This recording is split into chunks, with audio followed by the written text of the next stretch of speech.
Good afternoon, everyone. My name is Paula Rivera, and I have the pleasure of serving as the moderator for our next session. I'm a first-year student within the Exercise Physiology Ph.D. program at the University of Central Florida. Under the mentorship of Dr. Ethan Hill, my research interest is in neuromuscular mechanisms and adaptations elicited by exercise in extreme environments, as well as muscle and bone development throughout the lifespan. We want to remind you to join our networking social at 4 p.m. where you'll have the opportunity to chat with many of our speakers. Remember, if you're on social media, we would love to see you tweet or post along. Please use the hashtag IEPRS21. Finally, feel free to ask your questions in the Q&A or chat, and we will try to address them. It's now my honor to introduce our next speaker, Dr. Meghan Downs. Dr. Downs has worked at NASA Johnson Space Center for over 13 years, leading research projects with multiple NASA, academia, and industry collaborators. She was awarded her doctorate in exercise physiology from the University of Houston, with her thesis research focusing on evaluation of a blood flow restricted exercise training study that evaluated muscle strength and local vascular and metabolic outcomes. Dr. Downs has since conducted studies on long duration bed rest and international space station studies that involve developing and testing several novel protocols to test aerobic fitness and muscle strength and size. These research efforts will lead to identifying fitness requirements for mission-relevant operational tasks and developing methods to assess fitness for duty, for exploration missions, and extravehicular activities. We want to thank Dr. Downs for joining us today. Dr. Downs, the mic is yours.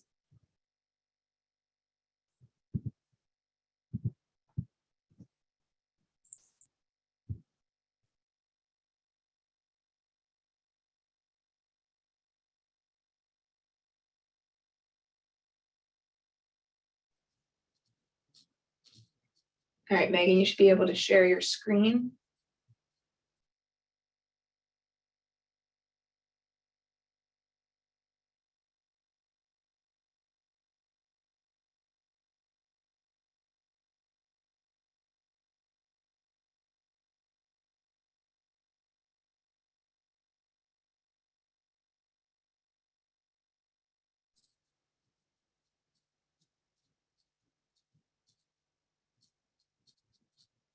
Do you see the share screen button at the bottom?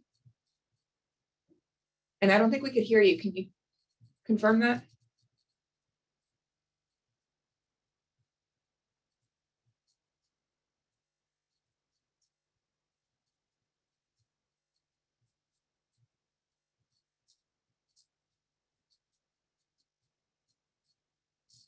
How about now? Can you hear me now?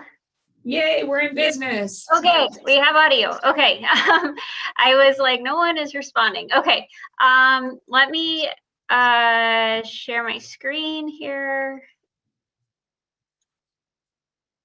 All right. Can you guys see my screen? Yes, you are good to go. Okay, sorry, we do Teams here, and so I'm like completely not good at all at Zoom. So thank you for that really great introduction. I really appreciate that.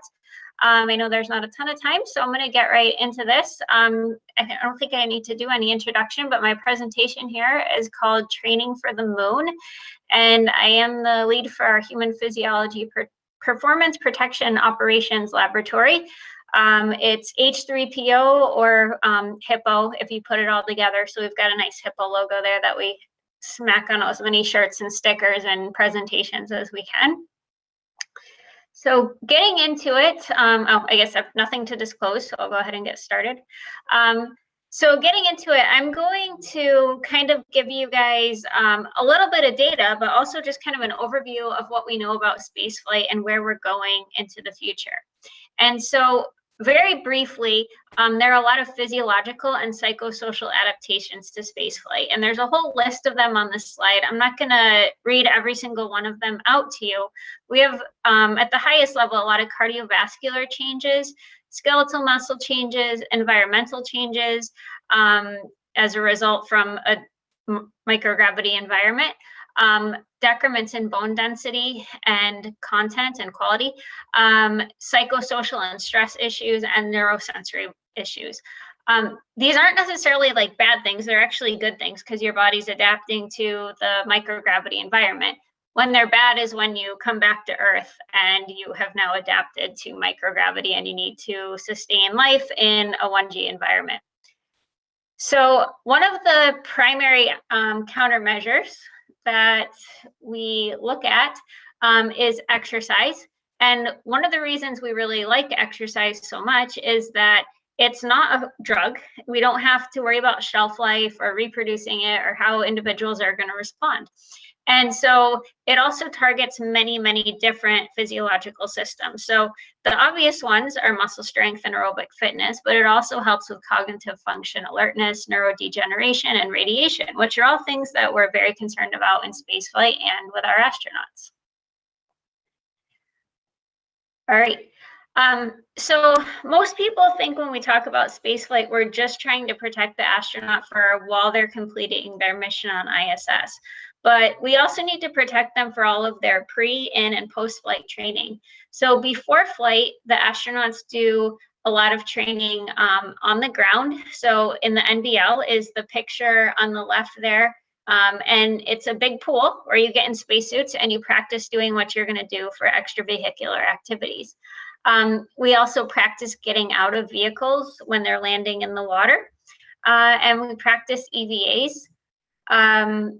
There are also in-flight activities. Those are the obvious things we want to protect for. Right now on the International Space Station, we protect for a microgravity EVA. As we talk about going to the lunar surface, we'll start having to protect for partial gravity EVAs, which will require walking and ambulation. And we expect that to be more physically demanding and cognitively demanding than what we're used to right now. And then obviously post-flight, we want the crew members to return to their normal life as quickly as possible. So the better we can protect them in flight, the better and more rapidly they're going to recover when they return to Earth. So again, we really want to be able to use our countermeasure systems to optimize human performance while they're in flight and when they return back to Earth. All right, and I just want to make sure my slides are changing for you guys as I'm going here. You look perfect. Okay, great. All right. And so for exercise countermeasures, on the space station, we have 3 different pieces of exercise hardware as we use as our primary countermeasure systems. The CVIS is the cycle ergometer with vibration isolation. Basically, it's a bike. You'll notice it doesn't have a seat because you don't need a seat when you're in microgravity. So there's just kind of handlebars that you hold onto and you're clipped into the pedals. We have the ARED, which is the Advanced Resistance Exercise Device. This is how we do resistance training. Hopefully it goes without saying, we can't lift normal weights. There's not inertial loading or anything like that. So we have to replicate that using machinery. So that can be done with a motor, a flywheel type device, and that's kind of how we have to be very creative in how we do resistance exercise and make sure that we're getting not only high loads, but also really high load quality. So we want the eccentric and concentric component of those loads. And then the treadmill, or the T2. So you can see they run with a harness and they're pulled down to the treadmill belt. So the astronauts are prescribed exercise every day. They're prescribed 2.5 hours of exercise time a day, but that also includes the time it takes to like clean up and calibrate the hardware and change clothes and everything like that. On average, most crew members perform resistance exercise about 5 days a week, and same thing with aerobic-based exercise. So all of the exercise hardware is it's got load cells, it's got like every sensor that you would ever need as an exercise physiologist to get every amount of data that you want. Sometimes it doesn't work well, or it's not calibrated right, or we don't get the data down. But we get a ton of data that we use to generate weekly reports, and we look at different, look at kind of how the exercises prescriptions have changed, as well as how some of those physiological adaptations have changed. And I'll show that in upcoming charts. Let's see, so here's just some examples of hardware. I'm not sure why these videos are not playing, but if you Google these, they will play. So I'm gonna go to the next chart for time. So here's some of the data, and this is just a the idea is just to give you a glimpse of what we see with responses to exercise, well, with responses to spaceflight, even with exercise hardware. So it's kind of broken out here into muscle, bone, aerobic fitness, and functional strength. And basically what you see is we have about, I would say on average, about a 10% decline in most of these areas. And that's even with countermeasures use. And that's the best we've ever done in spaceflight. Previously, our crew members were losing up to 20 to 30% on average in strength. And so we still do have some crew members that things don't go as well. They don't respond well to microgravity, like they don't like using the exercise hardware. And we do have some crew members that come back in less than great shape. But overall, we do a really good job of protecting our crew members' health and fitness right now with these different exercise options. This chart here is one of the very cool things we can do is we can actually measure VO2 peak in space. And so we use this with the metabolic gas analyzer that's called the Portable Pulmonary Function System, or the PPFS for short. And so this allows us to get time course changes in aerobic fitness during spaceflight. And with the data we've collected, basically, this is a lot of data on this chart, so I'm going to walk you through it in a minute. But basically, we see about 10% declines in aerobic fitness during spaceflight, with kind of the largest decrements around flight day 45, and then it starts to go up towards pre-flight levels throughout the mission. I do want to take a minute, though, to break down this chart. And so what you can see on the y-axis, this is our VO2 peak values.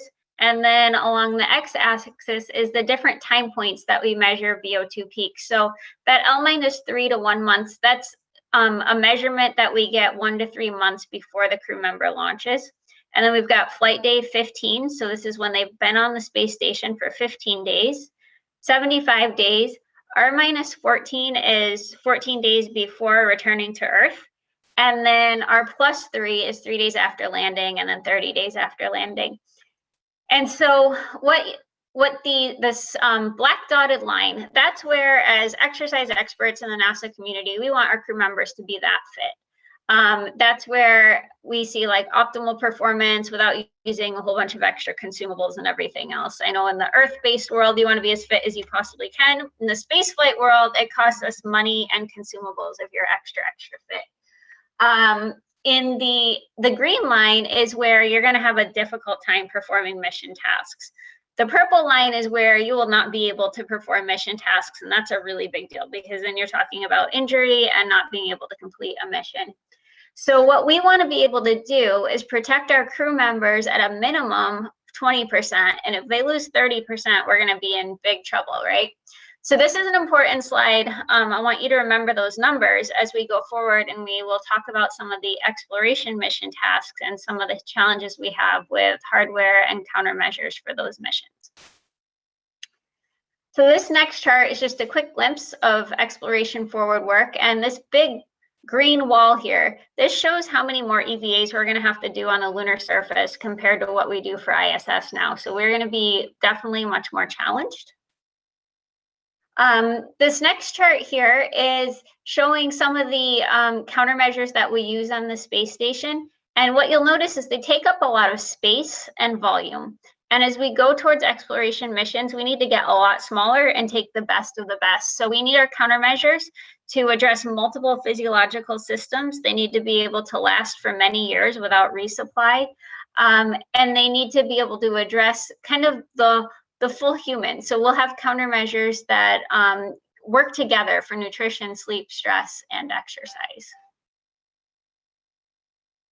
And so here is just a quick glimpse of some of the operational research that we've done. We call it operational research because there's no way this work would get NIH funded. We work in an environment where timelines change, supplies change, equipment changes, and we just do our best to do this research. So we call it operational research. And so we look at things of like how much strength does it take, aerobic fitness, to do these mission-like tasks of carrying things on a lunar surface, getting out of a vehicle in water, We do a lot of biomechanics work looking at how you move in different types of spacesuits and how we optimize that spacesuit for doing work on a lunar surface. And then we look at some different types of exercise hardware because, like I said, we need to get really small for these other vehicles. And this is a look at some of our a little bit more granular research that we do. And so some of the things we look at are optimizing exercise prescriptions. So we want to do the most effective exercise in as little time as possible, but still enough to protect the crew member. Our goal is to not wear out the hardware and not stress the vehicle any more than we have to, but also completely protect the crew.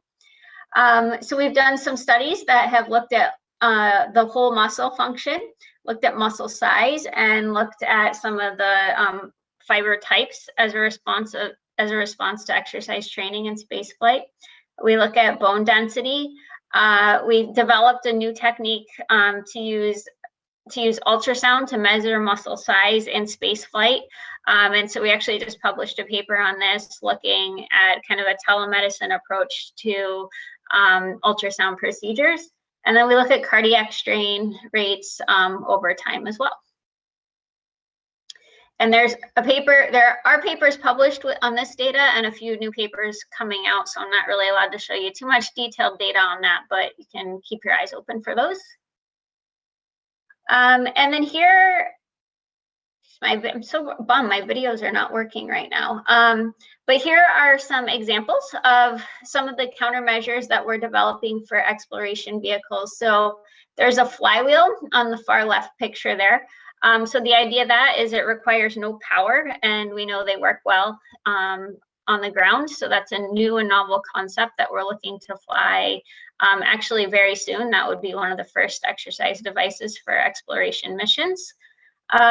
We did this Med2, which is this gold device here, and that was looking at if we can do effective exercise with a motor-driven single cable device. And we had some failures and successes with that, but learned a lot of things going forward for how we will develop exploration hardware in the future.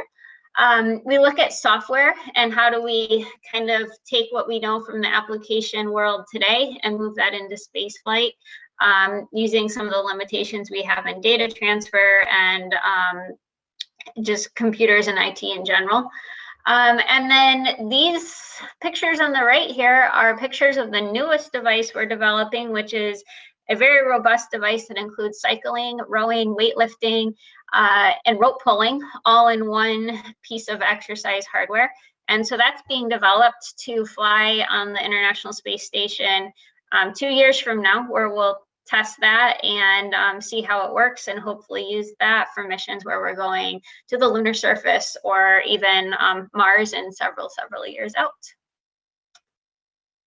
So that's pretty much all I have. I guess in summary here, the message I want to get is that our bodies suffer some pretty extreme physiological changes during spaceflight, and even with really great countermeasures, we can't totally protect the human. This is even more concerning as we go forward to exploration missions where we'll be in smaller vehicles with less power, and the human will be required to perform more from both a physical and cognitive perspective. And then one of the other things we're really highlighting is our data systems and how we can get really like more robust data architecture so that we can develop tools where we have data systems to help inform how we should use countermeasures, because the crew members will have to act a little more autonomously and they're not going to have as much ground support. So those are things that are very well developed on the ground, and we're trying to apply those commercial worlds into spaceflight as much as possible. So again, everything that we're doing is very exploration focused, working towards walking on the moon in about 3 years. So it's very exciting work, and I know I probably went a little bit over, so I apologize for that, but I'm happy to answer any questions.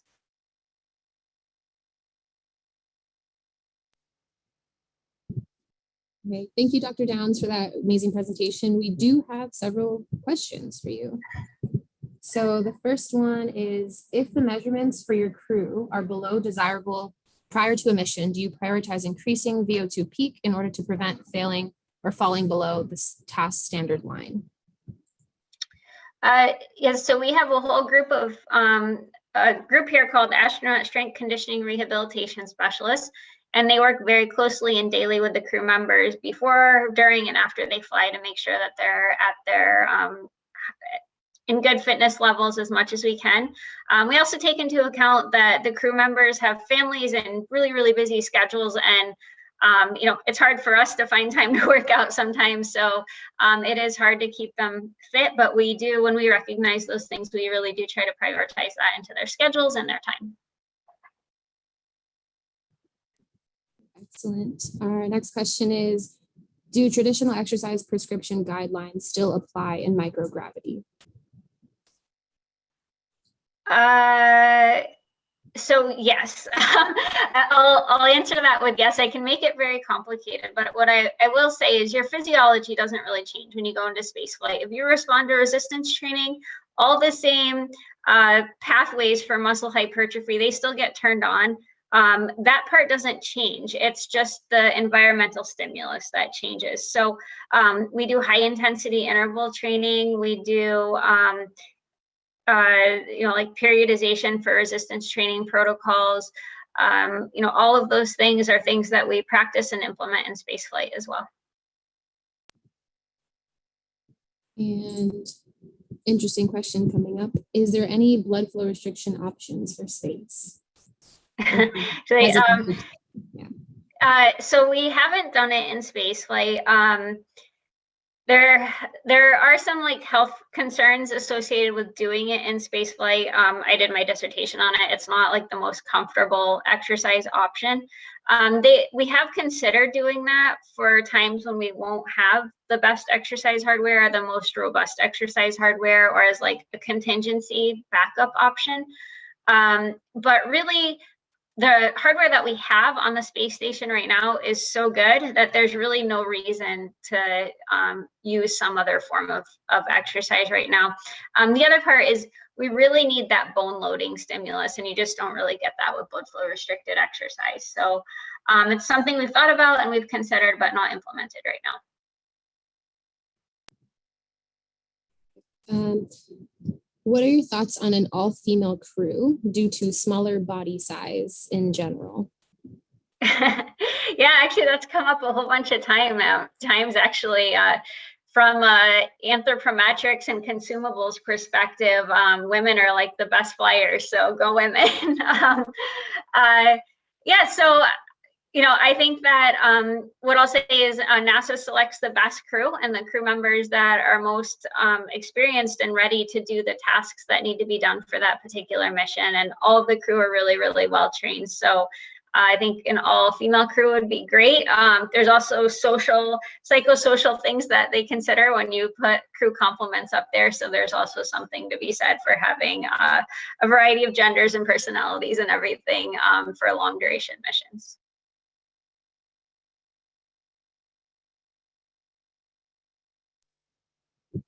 Okay, another question we have, are there any technological advances that you're excited about that NASA is currently working on for spaceflight? There's like tons. We do things every day. So yeah, I mean, I talked about some of the exercise hardware. It's very cool that we have, you know, like 4 exercise modalities and 1 piece of hardware.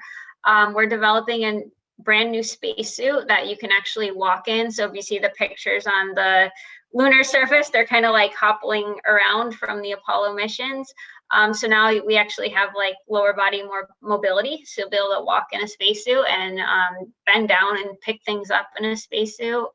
There's tons of just like very cool advances in data systems and data architectures that are allowing us to do novel things that with the data and just be able to overall improve crew health and performance, reduce their risk. And so, yeah, I can't put my finger on any one thing, but always very cool things coming up at NASA.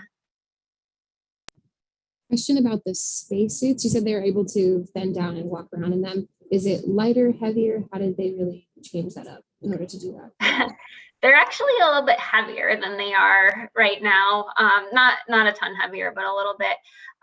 So there's basically like just think about your own human joints. So before in the suit, if you think about a microgravity EVA, you're only using your arms really to do things. You don't have to move your legs at all. You ambulate using your arms, you fix things using your arms, really use your feet as kind of like hands to hold on to things. When we do the lunar surface, you're actually going to need to bend down. So there's joints built into the spacesuit that allow those things to happen, and they're not hard mounted. We have another question in the chat. The computer's acting up. There it is. How do they capture sweat with all of the electronics exposed? I'm guessing this is in spaceflight in the suit.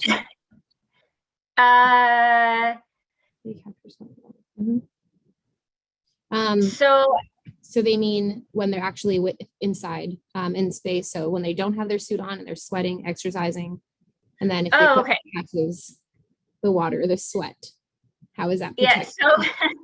Okay, gotcha. Yeah, so you actually, like, sweating's not really sweating when you're in it. You still sweat, but it's not really like a cooling mechanism, I guess, when you're in 0G. And so we have ECLS, they're basically like environmental control systems. And so those basically recycle the air, and they handle moisture, heat, carbon dioxide, oxygen, and basically like recycle all of those things to keep a fairly consistent environment in the space station. Did that answer your question? I hope it did for the person. I hope so. I think you answered the question. Okay. Okay. We have several more questions. So how long does it take generally to train and recover from fitness losses in space? Is it quicker or slower than atrophy experienced on Earth? So it's a little bit different question, because usually when you atrophy here on Earth, it's because you're actually not doing activity. And so when you're in space, you're actually still doing activity. You're just atrophying because of unloading. So our crew members recover really pretty quickly. Like usually they're very close to baseline within 10 to 15 days of recovery. And then by 30 days, most crew are completely recovered, unless they've had like some other injury or something that would prevent them from recovering, or they were just like superhuman fit before they left, which we do have crew members like that too. So it doesn't take too long as they are exercising well and frequently and as prescribed in space. If they're not exercising the way they should in space, then their recovery is not as smooth and pretty as it is otherwise. Understood. Similar to, we had a pre-flight question earlier. So are there any pre-flight exercise standards before someone can actually go into space, aside from the VO2 peak? So we don't actually select our crew members based on VO2 peak. I think those are kind of recommendations. If someone's very, very low, we work on it. But we are working on developing those fitness standards and so that they can actually be used and followed. It's a very like fine line there as far as you can't get in the world of crew selection. So what we try to do is develop standards that enable the crew to perform these mission tasks. And when they don't meet those standards, we make sure that the medical community is aware of that, so that they can plan for how to best treat their astronauts going forward, or have them do specific tasks or not do specific tasks once they're in the mission.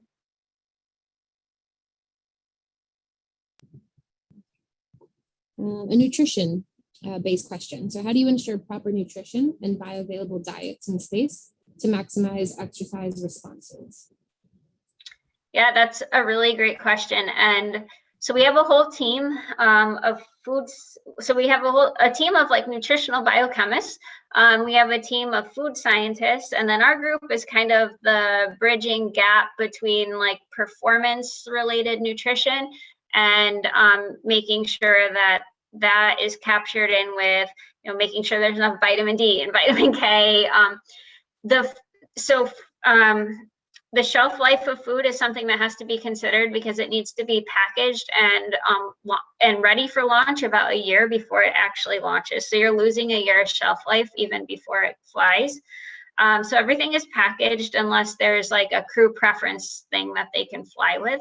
There's resupply vehicles that fly up fresh fruits and vegetables periodically, but most of their main meals are prepackaged and pre-shrunk, and you add water and heat them up. Bioavailability of nutrients is a big concern, especially as we go forward for our exploration class missions. And yeah, the food science is a hurdle, and there are a lot of technical gaps and risks associated with that. I saw a question earlier that kind of has to do with food science. So you said it's a big hurdle. Someone wanted to know what is a long trip out in space or a long time out there. I guess that goes into the nutrients as well. Mm-hmm. So how long do they last out there?